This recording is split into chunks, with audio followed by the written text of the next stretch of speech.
Good evening and welcome back to another episode of The Longing, where tonight we will be reading yet more Moby Dick. So, let's get going. Chapter 105. Does the whale's magnitude diminish? Will he perish? Inasmuch then as this Leviathan comes floundering down upon us from the headwaters of the eternities, it may be fitly inquired whether, in the long course of his generations, he has not degenerated from the original bulk of his sires. But upon investigation we find that not only are the whales of the present day superior in magnitude to those whose fossil remains are found in the tertiary system, embracing a distinct geological period prior to man, but of the whales found in that tertiary system, those belonging to its latter formations exceed in size those of its earlier ones. Of all the pre-Adamite whales yet exhumed, by far the largest is the Alabama one mentioned in the last chapter, and that was less than 70 feet in length in the skeleton. Whereas we have already seen that the tape measure gives 72 feet for the skeleton of a large-sized modern whale, and I have heard, on whalemen's authority, that sperm whales have been captured near 100 feet long at the time of capture. But may it not be that while the whales of the present hour are an advance in magnitude upon those of all previous geological periods, may it not be that since Adam's time they have degenerated? Assuredly we must conclude so, if we are to credit the accounts of such gentlemen as Pliny, and the ancient naturalists generally.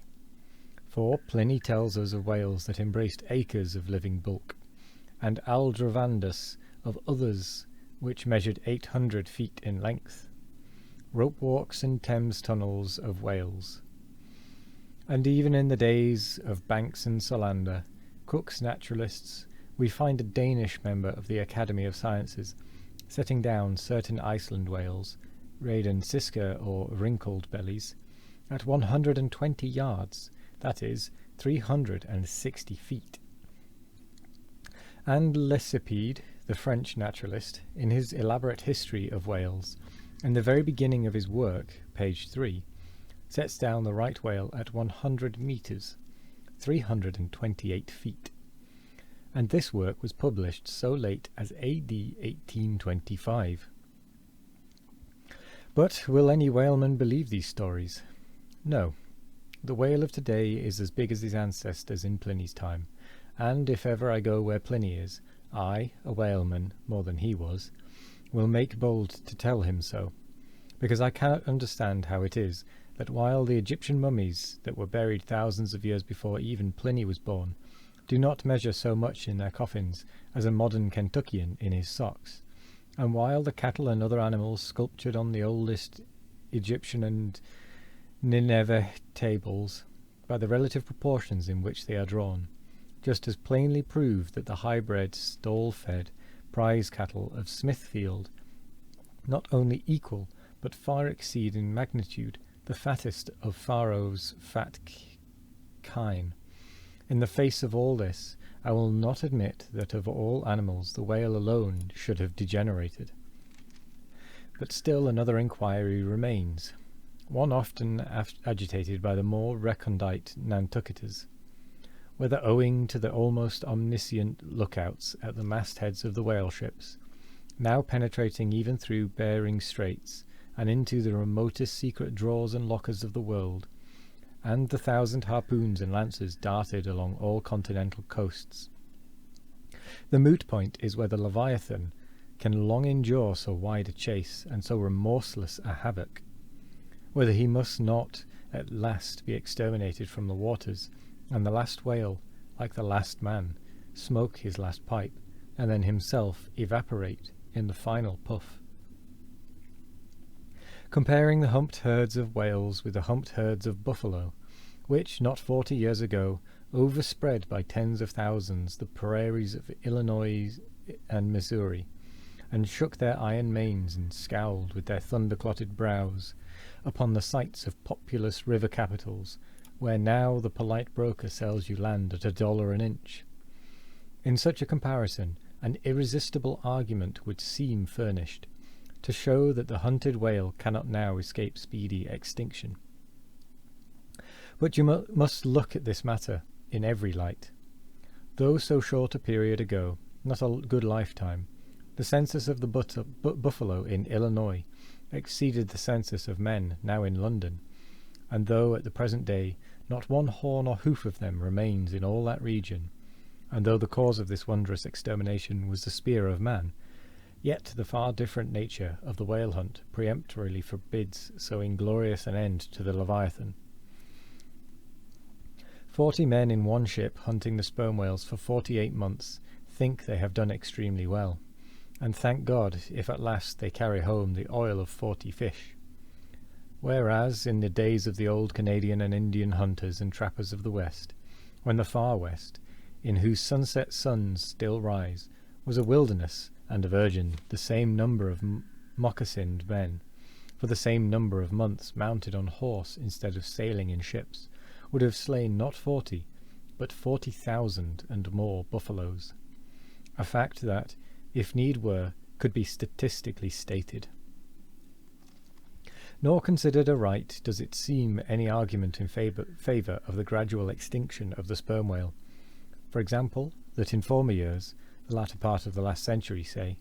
these leviathans in small pods were encountered much oftener than at present, and, in consequence, the voyages were not so prolonged, and were also much more remunerative, because, as has been elsewhere noticed, those whales, influenced by some views to safety, now swim the seas in immense caravans, so that to a large degree the scattered celarities,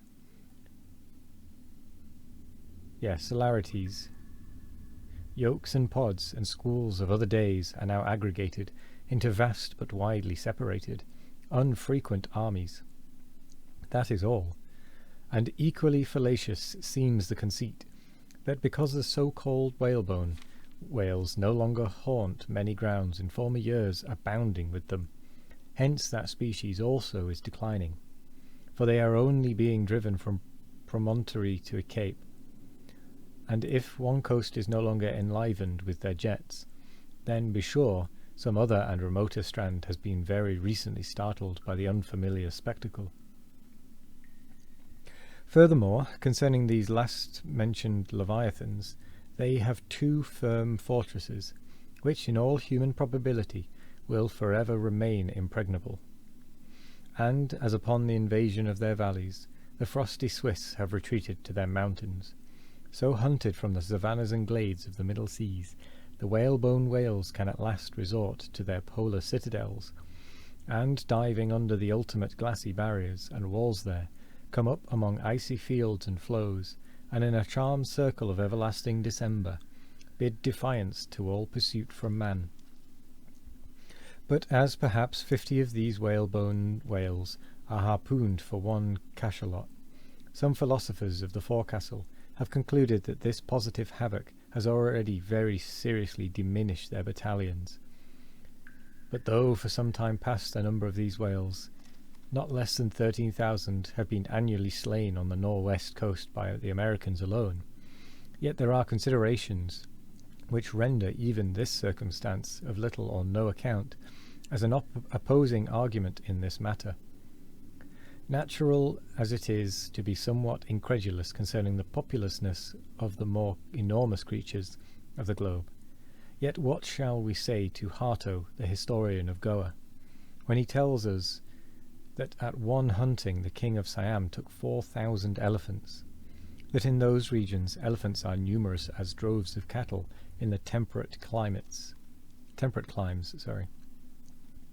and there seems no reason to doubt that if these elephants, which have now been hunted for thousands of years by Semiramis, by Porus, by Hannibal, and by all the successive monarchs of the East, if they still survive there in great numbers, much more may the great whale outlast all hunting, since he has a pasture to expatiate in, which is precisely twice as large as all Asia, both Americas, Europe, and Africa, New Holland, and all the isles of the sea combined. Moreover, we have to consider that from the presumed great longevity of the whales, they are probably attaining the age of a century and more. Therefore, at any one period of time, several distinct adult generations must be contemporary, and what that is we may soon gain some idea of, by imagining all the graveyards, cemeteries, and family vaults of creation, yielding up the live bodies of all the men, women, and children who were alive 75 years ago, and adding this countless host to the present human population of the globe. Wherefore,